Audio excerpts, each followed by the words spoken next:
I'm Bob Campbell with Alliance Solutions Group, and this video clip is part 4 in a series on situational awareness and decision making that we've derived from our crisis leadership and decision making course that we developed in partnership with FEMA and have delivered to over 1,000 public safety and private sector decision makers and leaders throughout our country.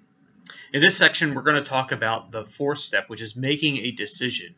And it's the pinnacle of the model that started with situational awareness to perceive data, comprehend the data or make sense of it, project into the future, and then ultimately, once we know what we're projecting towards, we want to be able to make the best quality decision as possible in order to affect the impact in the way that we want have an impact the way we want to have an impact. So when we make decisions, we need to have some understanding that there's going to be some impact out of that decision. How long it will take to implement the decision itself once we make the decision, and whether we'll actually achieve the effect we intend given the time we have to implement the decision. Whether you like it or not, we are constantly making decisions, whether we have any realization or not. The decision to not make a decision is actually a decision itself. And we need to recognize that. So failing to make a partially good decision in a timely manner can result in bad outcomes as well. Let me give a couple examples. The first example is hurricane evacuation. Now, I mentioned in a previous series on projections that our company does a lot of modeling, and one of those models is evacuation modeling. And if we did an evacuation model for a community that could be impacted by a hurricane, we might come to the conclusion from the model that it could take 72 hours to effectively evacuate that entire community along the emergency routes that are designed in the model. That could affect the decision making. It certainly affects the timeline of the decision. So if a decision is not made prior to that 72 hours, and we may not be able to effectively evacuate everybody that needs to be evacuated in the threat of a hurricane coming. And so that's an example of the timeliness that is needed. We may actually lose more lives during that time frame, or affect people's health and safety by delaying the decision and not having. Now, on the flip side, we may make a decision too early, and it may be the wrong decision because models change and hurricanes change path, and we may not have had the best outcome from that decision. But we only have the information that we have at the time to make the decision.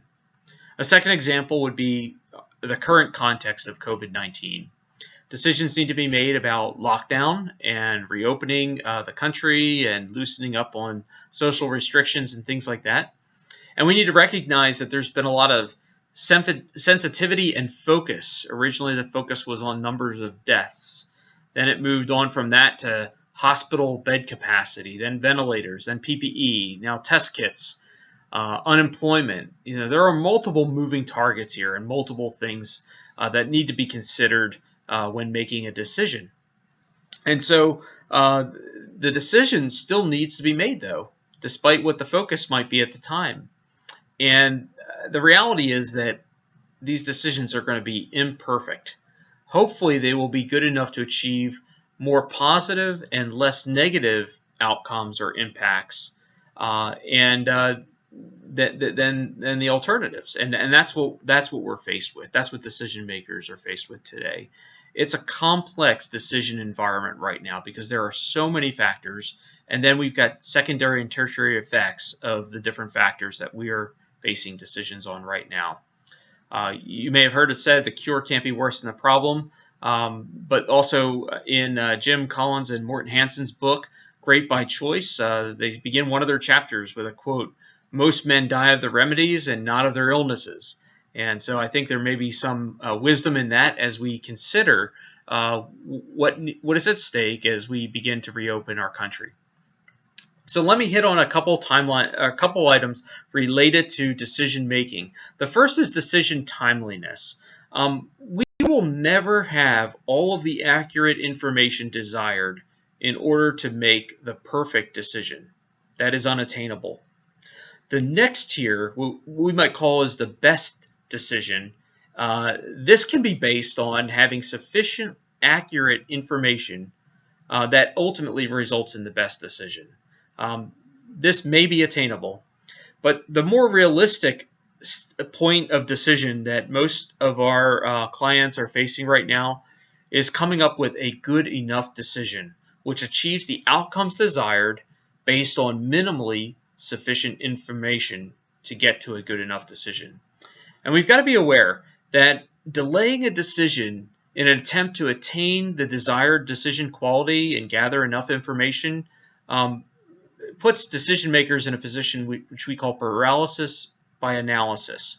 They're always trying to get more information so that they can make a better decision. But as time passes and they're accumulating more and more information to get more accurate, the timeliness and accuracy of that decision ends up passing by, and they end up making a less than optimal quality decision than if they had made a decision prior to gathering all that information. And so we've got to be aware of that.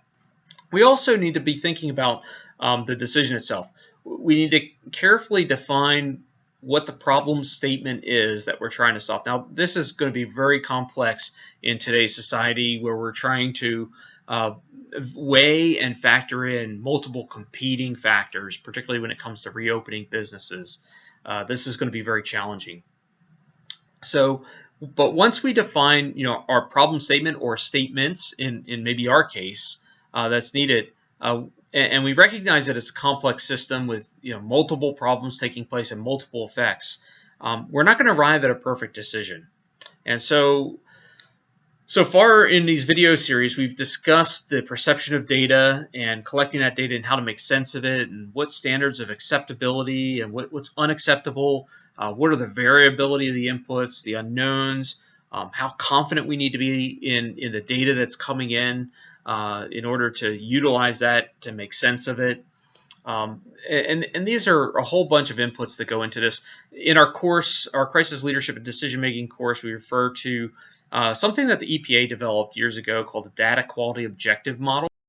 This is a multi-step process of first starting with a problem definition and defining the decision that needs to be made, and then defining the parameters and the input that's needed in order to get to the decision. And while this is a great model, one of the challenges that decision makers face is timeliness of their decision. And so there may not be sufficient amount of time to make the best or the unattainable perfect decision. But we need to rely on gathering enough good quality information so that we can make a good enough decision. And that can be a difficult place to be.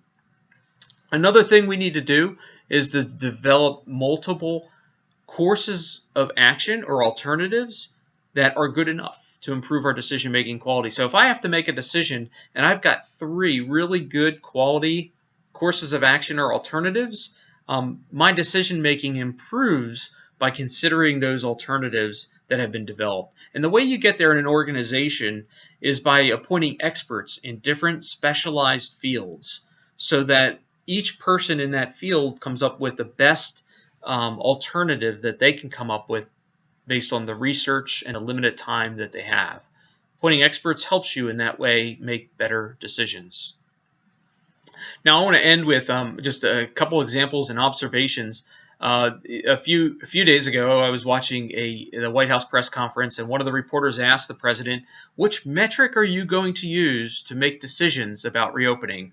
And immediately pointed to his head and said, "This is the metric I'm going to use."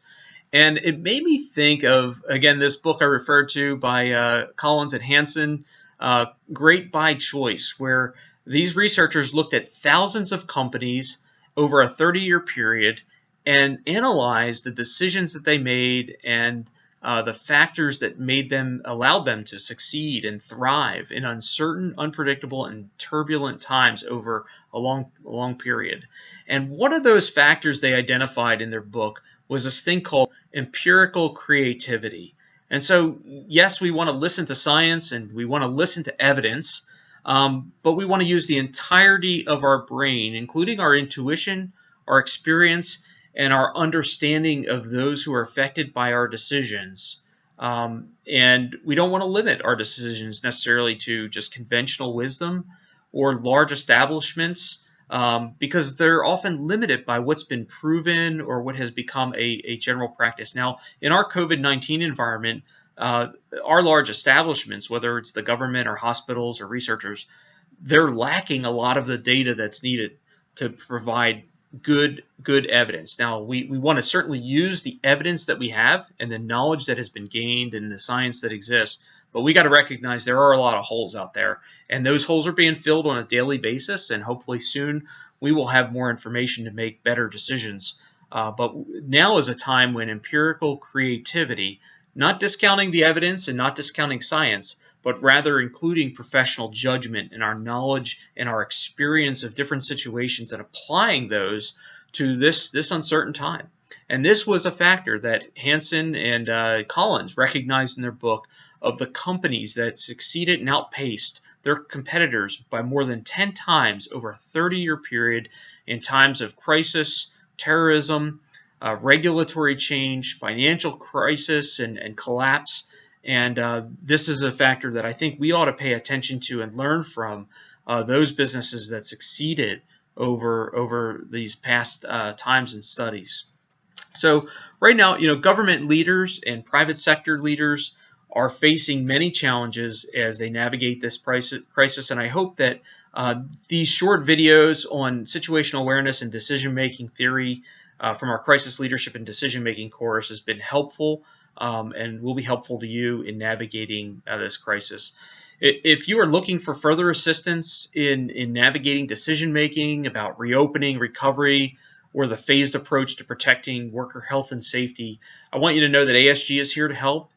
We've been partnering with clients to prepare for, mitigate, respond to, and recover from pandemics and other crises over the last 15 years. So please give us a call or visit us on the web if we can be of assistance to you.